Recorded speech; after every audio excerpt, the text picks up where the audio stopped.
आदाब, मैं मुमताज आलम रिजवी बात करूंगा मैं इस वक्त मणिपुर की।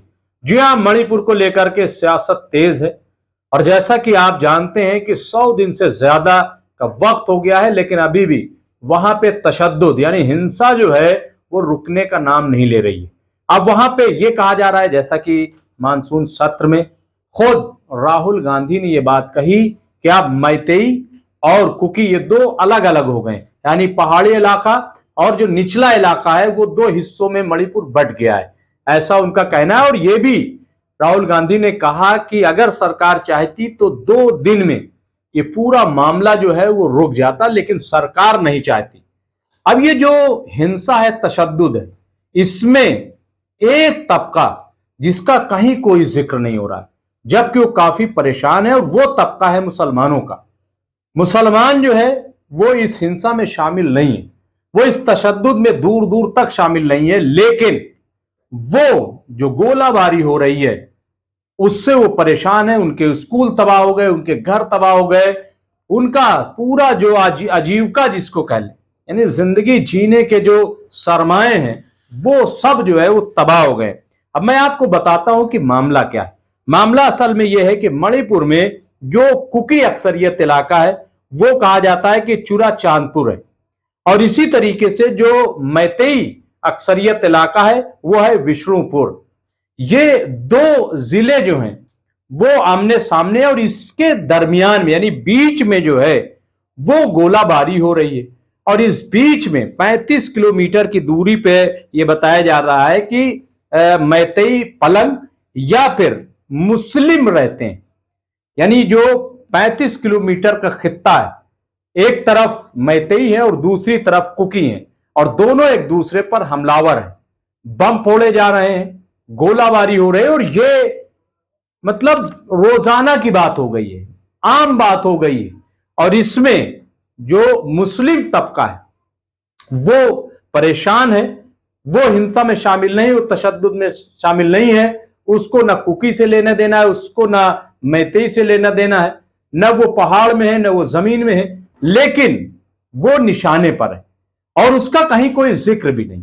आप देखिए कि इतना मणिपुर का मामला उठाया गया, लेकिन कहीं जिक्र नहीं है कि ये जो लोग हैं ये परेशान है। अब आपको मैं ये भी बताता चलूं कि मणिपुर की कुल आबादी जो है वो 32 लाख बताई जाती है, यानी पहाड़ी और निचला इलाका मिला करके, और इसमें 9% जो है वो मुस्लिम है। यानी अगर देखा जाए तो करीब करीब 3 लाख के करीब जो है वो मुस्लिम है, और यहीं पे वो रहते हैं। और ये कहा जा रहा है कि मुसलमानों की तरफ से बार बार अपील की जा रही है, यानी मैतेई से भी और कुकी से भी और सरकार से भी, कि जल्द अज जल्द जो है वो शांति बहाल की जाए, और इसके साथ ही उनको शेल्टर दिया जाए, उनका जो सुरक्षा कवर है उसको बढ़ाया जाए, क्योंकि वो लगातार जो है वो निशाने पर है। अब यहां पे एक चीज और बताया गया है कि काकरा जो है वो एक जगह है जहां पे सबसे ज्यादा 90% मुस्लिम है, और वो वहां पे बहुत ही खतरे में। यहां पे जो मुस्लिम आबादी है उनके बारे में बताया जा रहा है कि उनके स्कूल पूरी तरीके से तबाह हो गए, यानी अभी स्कूल नहीं बचे हैं कि जिसमें बच्चे जाकर के पढ़ाई कर सकें। इसी तरीके से जो रोजी रोजगार के मामला हैं वो भी पूरी तरीके से खत्म हो चुके हैं। तो कौन इनकी मदद करे? तो अब जो खबर आई वो ये कि जमीयत उलमा हिंद यानी मौलाना महमूद मदनी की एक टीम वो अब मणिपुर जा रही है, और वो इन लोगों को मदद करेगी। इन लोगों के रिहेबिलिटेशन, बाज़ाबादकारी का काम जो है वो जमीयत उलमाए हिंद करेगी, ऐसी ये खबर आ रही है।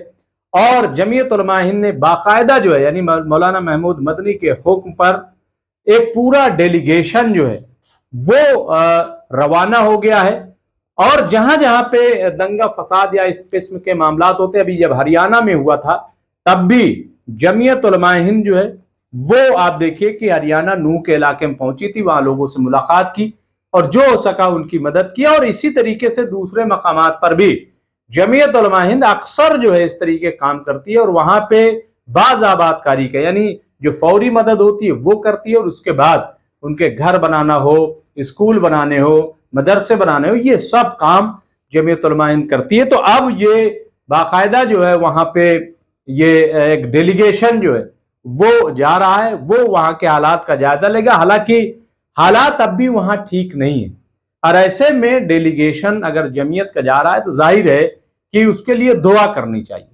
ताकि वो बेहतर तरीके से वहां पहुंचे और किसी किस्म का नुकसान न हो, और जो लोग परेशान हाल हैं उनकी मदद हो सके, उनकी परेशानियों को दूर किया जा सके। तो ये जो मणिपुर के मुस्लिम है, जाहिर है कि उनकी कहीं कोई चर्चा नहीं है, लेकिन वो बेकसूर है। अगर देखा जाए वो किसी सियासत में नहीं है, वो किसी झगड़े में नहीं है, ना तो वो जैसा कि मैंने कहा कि पहाड़ी का कोई झगड़ा है, ना तो उनका जमीनी झगड़ा है।